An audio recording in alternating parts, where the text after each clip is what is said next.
오늘 감사는 당연하다 이런 설교를 하게 될 것인데, 오늘 후서 1장 3절과 2장 13절 두 절을 보게 되어지면 아주 두드러진 단어가 있어요.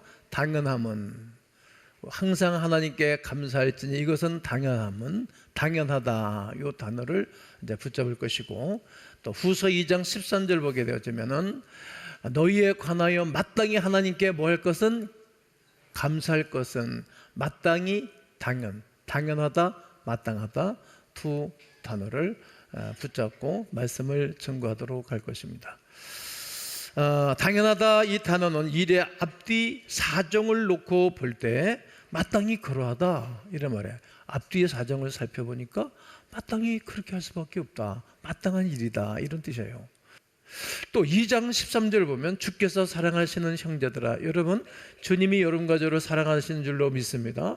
항상 너희에 관하여 마땅히 하나님께 감사하다. 마땅히 하다, 이 말은 행동이나 대상 따위가 일정한 조건에 어울리게 안 맞다, 일상 조건에 어울리고 딱 맞을 때 쓰는 단어가 이 마땅하다, 이런 단어입니다. 그러니까 마땅히 감사할 것은 당연한 것입니다. 성도의 감사는 마땅한 것이고 당연한 처사입니다. 교회 생활에서 선택할 가능한 것이 있고 아닌 것이 있습니다. 예를 들면 수요예배, 새벽예배, 성가대, 교사, 안내위원, 이런 것은 선택이 가능합니다. 하다가 다른 부서 가서 섬길 수도 있습니다. 선택이 가능한 것입니다. 그러나 신앙 고백을 하는 것, 11조 생활을 하는 것, 감사를 하는 것은 마땅한 일이기 때문에 선택이 필요하지 않습니다. 우리가 마땅히 할 일인 것입니다. 부모에게 감사하는 것이 마땅하겠죠. 그러므로 창조자이신 하나님 아버지께 우리가 감사하는 것은 마땅한 행위입니다. 그래서 바울이 본문에서 말하듯 마땅히 하나님께 감사하는 것은 당연한 일이라고 표현한 것입니다.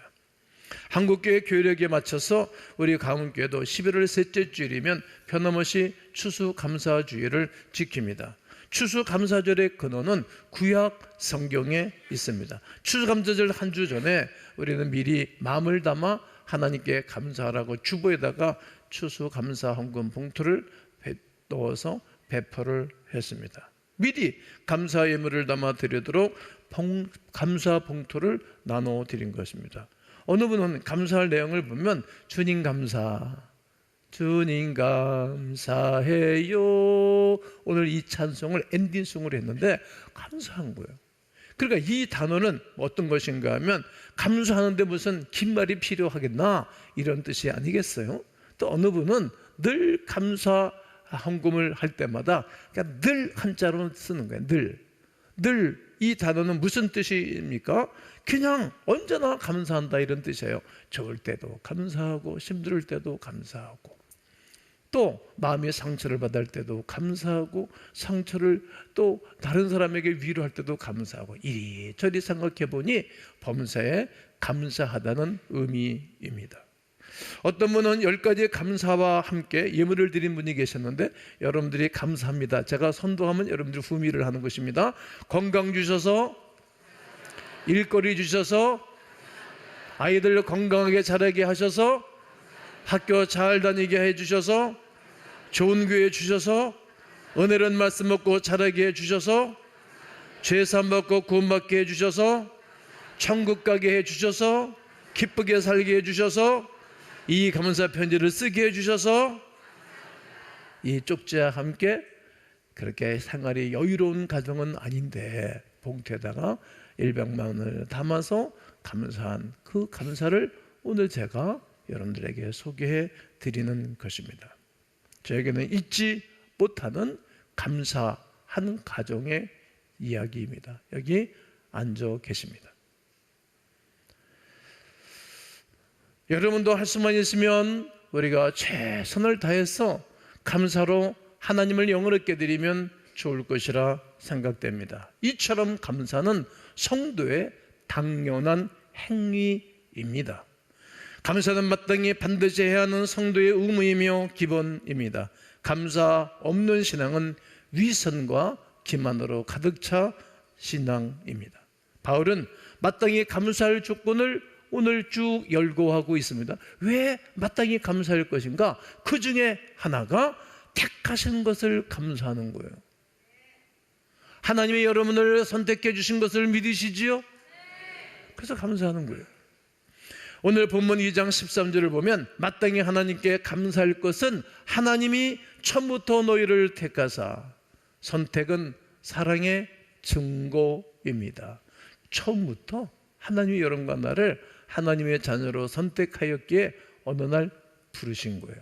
로마서 8장 30절에 미리 정하신 그들을 또한 부르시고 부르신 그들을 의롭다 하시고 의롭다 하신 그들을 또한 영화롭게 하셨느니라. 아주 제가 좋아하는 말씀이에요. 하나님이 여러분들을 정하셨어요. 언제? 어머니 모태에 내가 생성되기 전에, 만세 전에, 그리고 창조 이전에, 창세기 1장 1절 이전에 하나님이 여러분과 저를 선택하여 어느 날 부르신 거예요. 아멘이십니까? 이것을 생각하니 너무 감사하고, 바울 사도 같은 사람은 예수를 믿지 않던 사람이었어요. 아버지가, 어머니가 이 율법주의자였기 때문에 하나님을 정말 잘 섬기는 줄 알았어요. 그러나 그 다메섹 교회에서 예수를 만나고 난 다음 내가 너무 잘못됐구나, 이것을 깨닫고 나니 예수를 믿고 새로워진 것에 대하여 감사는 당연한 것인 것을 고백하고 있는 것입니다.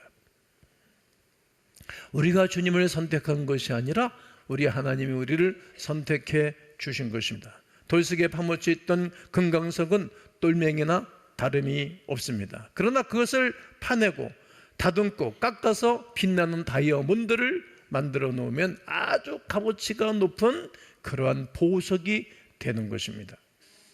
우리가 바로 흙속에 묻혀 있던 쓸모없는 돌멩이 같은 사람들은 아니었는지요?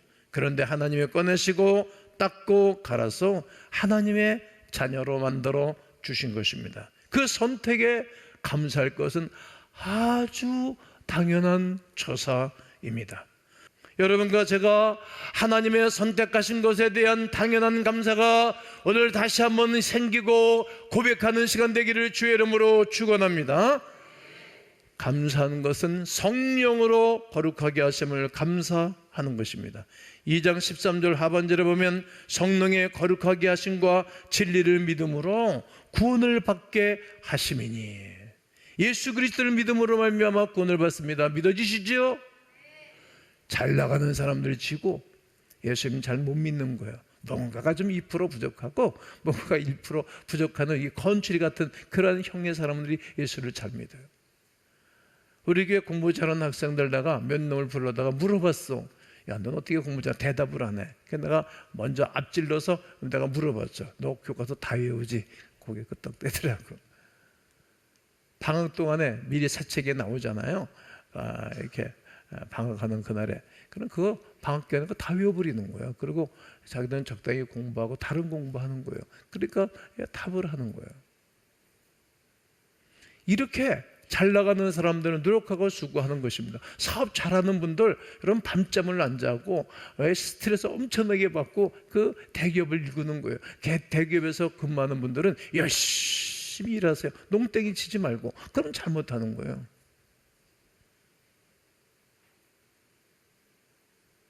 이렇게 수고하고 노력하고 애써서 탑을 가는 사람들은 인생이 힘들다, 이렇게 노력해야 되는구나, 이걸 깨닫는데 예수를 믿으면 구원을 받는 데는 아주 가볍게 쉬운 거란 말이에요.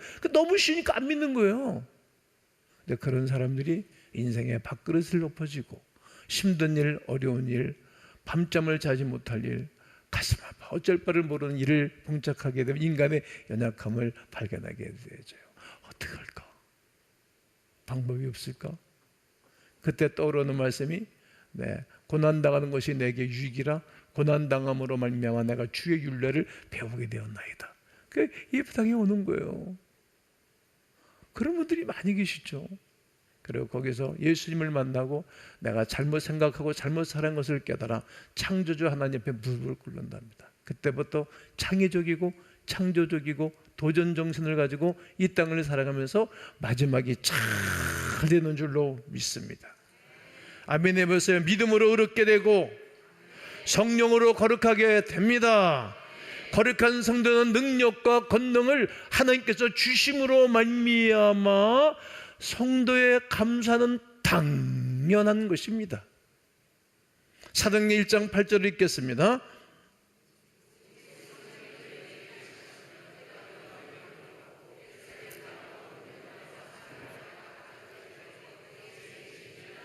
아멘 해보세요. 성령께 주시는 그 능력으로 내가 나를 이기고 유혹을 이기고 시험을 이기고 죄악을 이기고 세상을 이기고 성령께서 함께 하심으로 경건하고 거룩한 삶을 살아가게 될 줄로 믿습니다. 인간이 제일 싸우기 힘든 상대가 누군지 아십니까? 바로 자기 자신입니다. 나하고 내가 싸워 이기면 그 사람은 승리하는 거예요. 내가 나하고 싸워서 못 이기는데 어떻게 남과 싸워서 이길 수 있겠어요? 인생은 자기 관리하는 거예요.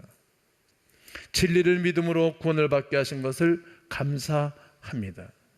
오늘 본문 2장 13절을 보면 성령으로 거룩하게 하심과 진리를 믿음으로 구원을 받게 하심이니, 진리는 예수 그리스도이십니다. 다른 거는 다 변해요. 나이도 점점 먹어가잖아요. 헤어스타일도 바뀌어가고 피부도 점점 망가져가죠. 나이 먹으면 어쩔 수 없는 것입니다. 눈도 침침해지고, 그리고 눈샘이 자꾸만 열려서 눈물도 나고, 눈곱도 아침에 일어나면 수북히 쌓이는 거예요. 그게 인생이에요. 젊은 어린 아이들은 나이가 먹으면서 점점 좋아지게 변해가고, 나이 먹은 사람은 점점 망가지는 쪽으로 변해가는 거예요. 그를 절규할 줄 알아야 됩니다. 이것이 인생 훈련이라고 말하기도 합니다.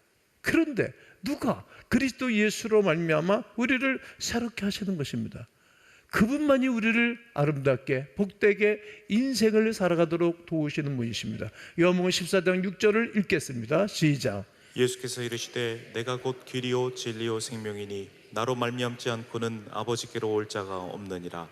진리를 믿음으로 구원을 얻는다는 이유는 예수를 믿음으로 말미암아 구원을 받는다는 말씀입니다. 예수님을 믿음으로 구원받는다는 사실이 감사한 것입니다. 대통령을 믿어야 구원을 받는다든지, 재별 총수를 믿어야 구원을 받는다든지, 담임 목사를 믿어야 구원을 받는다면 어떻겠습니까? 우선 쉽고 편할는지 모릅니다. 그러나 위대한 사람이겠거니 존경할 만한 인물이었겠거니 하고 믿었는데, 세월이 지나가고 실체를 드러나 보니까 다 거기서 거긴 거예요. 다 인간은 부끄러움이 있고 연약함이 있는 것입니다. 환멸과 문제에 휩쓰이게 되는 것입니다. 왜 그렇습니까? 따라해 보실까요? 인간은 모두 죄인이기 때문입니다. 로마서 3장 23절에 모든 사람이 죄를 무모했음에 하나님의 영광에 이르지 못하더니 라고 말합니다. 구원을 받고 난 다음에도 성숙하지 아니해서 내가 부끄러워 어찌할 바를 모르는 분들을 많이 보게 됩니다. 사도행전 4장 12절에 다른 이로서는 구원을 받을 수 없느니 천하 사람 중에 구원을 받을 만한 다른 이름을 우리에게 주시리 없습니다 하였더라. 사도행전 16장 31절에 이르되 주 예수를 믿어라 그래만 너와 내 집이 구원을 얻으리로다 하고, 로마서 10장 10절에 사람의 마음으로 믿어 의에 이르고 입으로 신하여 구원에 이른다라고 말하는 것입니다. 다른 이름 우리에게 주신 일이 없어요. 예수 이름 믿어야, 예수 이름 받아들여야 구원을 받습니다. 거대한 파도를 뭐가 막아내는 것인가 하면 방패자가 막아내는 것이 아니라 조그만 모래알들이 그 거대한 파도를 막아내는 것입니다. 결국 그 시대의 잘못을 누가? 국민들이, 연약해 보이는 백성들이 지켜내고 막아내는 것입니다. 그러므로 우리는 힘이 어디에 있어야 되는 것인가 하면 나의 힘이 되신 여호와여 내가 주를 사랑하나이다. 시편 18편 1절에 다윗은 힘이 하나님께 있는 것을 알았어요. 그가 성경에 출연할 때는 어떻게 출연하는 것인가 하면 목동으로 출연을 해. 그 다음에 군인으로, 그 다음에 군대 장관으로, 오늘로 말하면 국방부 장관으로, 그리고 나중에 왕이 돼서 통일 왕국을 이루게 됩니다. 자기가 자기를 생각해 보니 이야 놀랍다, 귀하다. 나의 힘이 되신 여호와여 내가 주님을 사랑합니다. 이렇게 고백하면서 자기의 심은 하나님께 있고 그 심으로 말미암아 오늘 내가 이르렀도다. 그런 늘 하나님을 의지하는 거예요. 여러분, 다른 이로서는 구원을 받을 수 없나니 천하 사람 중에 구원을 받을 만한 다른 이름을 주신 일이 없고 그 아들 예수의 이름으로 구원을 받아 영원한 생명 안에 거하는 위대한 축복이 난 여러분 가운데 있고 여러분 후손 가운데 있게 되기를 주님의 이름으로 축원합니다. 행위가 아닌 믿음으로 구원받는 사실이 감사합니다. 행함을 강조하는 종교가 있고요, 믿음을 강조하는 우리 기독교가 있습니다. 행함으로 구원을 받는다는 교리가 있습니다. 불자들은 천배를 해야 눈 감고 있던 부처가 눈을 이렇게 뜬대. 내가 절간에 가보니까 한 번도 눈 뜬 적이 없어요. 그러니까 예수님은 살아계셔서 지금도 당신의 백성들을 돕고 인도하시는 줄로 믿어요. 눈에 보이는 무엇을 경배하는 종교가 있고 눈에 보이지 않지만 믿음으로 믿고 받고 입으로 신문하면 구원받는 우리의 기독교의 위대한 진리가 있는 것입니다.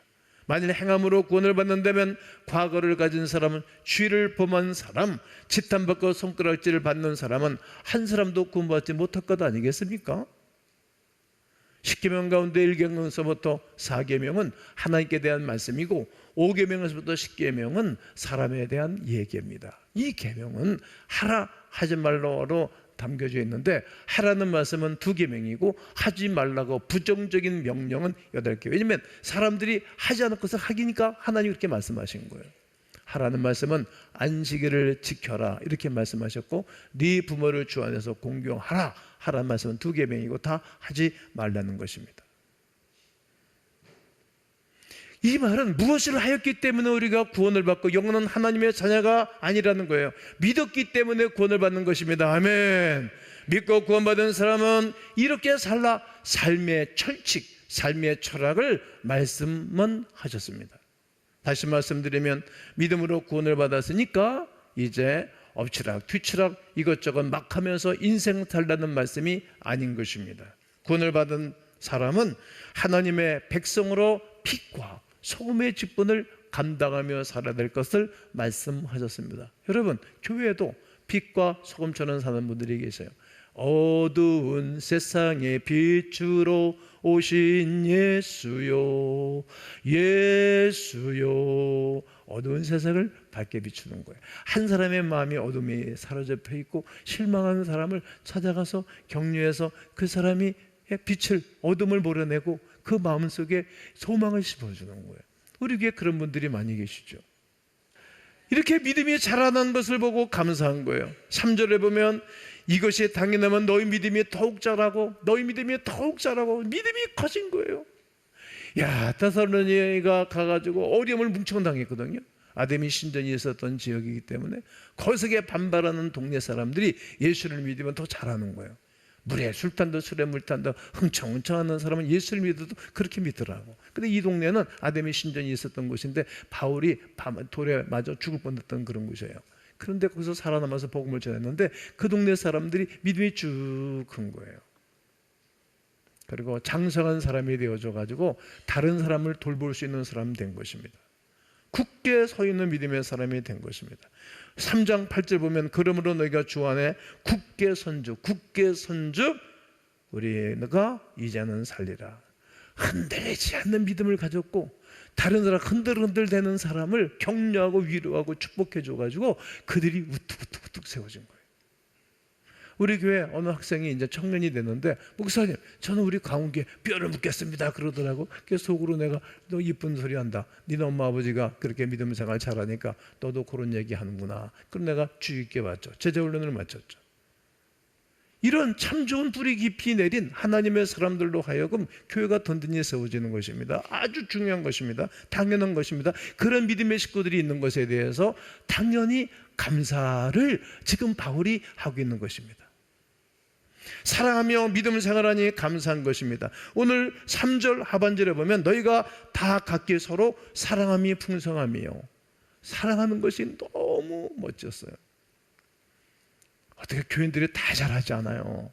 근데 좀 미혹하고 제대로 하지 못한 사람을 격려하고 위로했던 것입니다. 형제 사랑에 관하여 너희가 쓸 것이 없으면 너희들 자신이 하나님의 가르치심을 받아 서로 사랑함이라. 하나님의 가르치심을 받아 서로 사랑하는 거예요. 서로 사랑. 한쪽만 사랑하면 힘들잖아요. 서로 사랑했던 것입니다. 지칠 정도로 사랑하며 지냈던 데살로니가 교인들이었습니다. 지금 도가 넘칠 정도로 사랑하는 거예요. 예? 도가 넘칠 정도로. 이것이 교회예요. 도가 넘칠 정도로. 나는 우리 교회 교우들이, 오늘 처음으로 오신 분도, 그리고 오늘 처음으로 등록한 교우들도 좀 도가 지나칠 정도로 교인들끼리 사랑하면 좋겠습니다. 이상한 사랑하는 것이 아니고 격려하고 위로하고 북돋아주고, 그러한 사랑이 사람들이 있는 것을 바라보고 성도의 감사는 당연하고 마땅한 것을 바울은 계속적으로 이 편지를 쓰면서 기뻐하고 즐거워하는 것입니다. 소그룹에서 너무 사랑했던 거예요. 사람만 순종해 소그룹 식구들을 사랑하는 거예요. 그리고 사람이 늘 충만하지 않으니까 소그룹 사랑한 식구들이 소그룹 리더를 격려하고 고맙습니다, 감사합니다, 담례를 하는 거예요. 이제 11월 셋째 주니까 이제 성탄절 다가고 12월 달 한 달 남았잖아요. 금년도 우리 사랑방 순원들이 우리 순장들에 격려하는 거예요. 예? 우리 내년부터는 집안에서 우리 잘 모이시다. 저희 집에서 하죠 뭐. 격려하는 거예요. 그런 모습이 데살로니가 교우들의 사랑의 모습이었어요. 풍성했어요. 지나칠 정도로 사랑으로 똘똘 뭉쳤던 교회가 이 데살로니가 교회였습니다. 그리고 2장 9절에 보면 형제들아 우리가 수고와 애쓴 것을 너희가 기억하리니, 수고하고 애쓴 것을 기억하는 거예요. 제가 수고하고 애쓴 성도들을 기억하죠. 너희 아무에게도 폐를 끼치지 아니하고 밤낮으로 일하면서 너희에게 하나님의 복음을 전하여 놓으라. 돈 벌어가면서 복음을 전했던 것입니다. 수고하고 노력했던 것입니다. 영적인 일에 초관심을 가졌던 사람들이 이 교회 사람들이었습니다. 물론 바울은 이런 권면도 했습니다. 우리 다 함께 4장 11절을 읽겠습니다. 시작. 또 너희에게 명한 것 같이 조용히 자기 일을 하고 너희 손으로 일하기를 힘쓰라. 너희에게 명한 것 같이 조용히 자기 일을 하고. 여러분, 교회는 티가 안 나도 조용히 자기 일을 하는 분들이 계셔요. 제가 35년 동안 조용히 제 일을 한 거예요. 때로는 심도 들기도 했어요. 때로는 여기까지인가? 여기까지만 목회하고 그만하라 그러는가? 그런 아픈 시간들도 있었어요. 그러나 조용히 자기 일을 한 거예요. 누가 알아주지 않아도. 목사는 그래도 선교분 주시는 분들이 많이 계시잖아요. 우리 교인들 중에 조용히 화장실을 몇십 년 동안 청소하신 분들이 계셔요. 조용히 몇십 년 동안 차량 운행하시는 분들도 계셔요.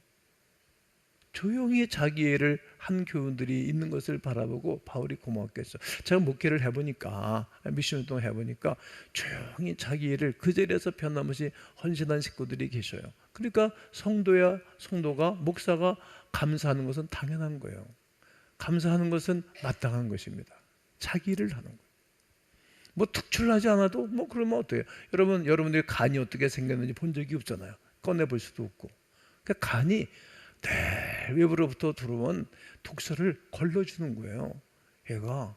그리고 콩팥이 계속 배출해 주는 거예요. 이처럼 자기 자리에서 조용히 자기 일을 하는 교인들이 있었어요. 이제 연말이 되잖아요. 이렇게 저렇게 그런 교인들이 있어요. 아니에요. 조용히 자기 일을 하는 거예요. 믿음의 사람은 형제자매를 잘 돌보고 사랑했습니다. 이 믿음 생활을 잘하도록 사랑하며 권면했던 것입니다. 서로 돌보며 격려하는 아버지 같은 신앙생활을 했습니다. 그래서 바울은 감사하는 것이 마땅하고 감사하는 것이 당연한 일이라고 이 편지를 써 보내는 것입니다. 늘 울어도 눈물로서 다 못 갚을 줄 알아 이 몸을 주 앞에 드립니다. 이런 고백으로 이 편지를 쓰고 이런 고백으로 우리가 찬양하던 말입니다. 여러분, 감사가 없는 교회는 무덤과도 같습니다. 무덤에는 감사가 없잖아요. 적막할 뿐이죠. 감사 없는 가정은 사막과도 같습니다. 푸르름이 없습니다. 감사 없는 심령은 시체와도 같습니다. 아무리 아버지라도 어머니라도 할머니라도 주고 장사된 시체는 혐오롭게 생각합니다. 감사가 없는 심령은 시체와도 같습니다. 그러기에 마땅히 회복하면 좋겠습니다. 무엇을? 감사를. 그리고 당연히 감사할 것이 있습니다. 우리가 감사를 당연한 것입니다. 전에도 말씀을 드렸지만 저희 가정 얘기를 해서 죄송한데 저희 딸아이는 생일만 되면 10월 27일이 제 딸아이의 생일인데 꼭 전화를 해요. 평상시에 전화를 잘 안 해요. 엄청나게 바쁘게 살아요. 아빠 감사합니다. 저를 이쁘게 낳아주셔서 감사합니다. 자기 생일에 그런 말을 안 하는 지 오빠보다는 딸이 난 좋아. 아빠 이쁘게 낳아주셔서 감사합니다. 그리고 저를 돌봐주셔서 감사합니다. 그리고 저 공부시켜 주셔서 감사합니다. 말없이 기다려 주셔서 감사합니다. 감사를 표현해요. 그런 면에는 저는 딸이 더 좋아. 오늘 감사를 회복하고 하나님 앞에 감사를 표현하는 여러분, 하나님이 좋아하시고 새로운 일을 행하시고 아름다운 열매가 있는 아름다운 하나님의 사람들 되시기를 주님의 이름으로 축원합니다.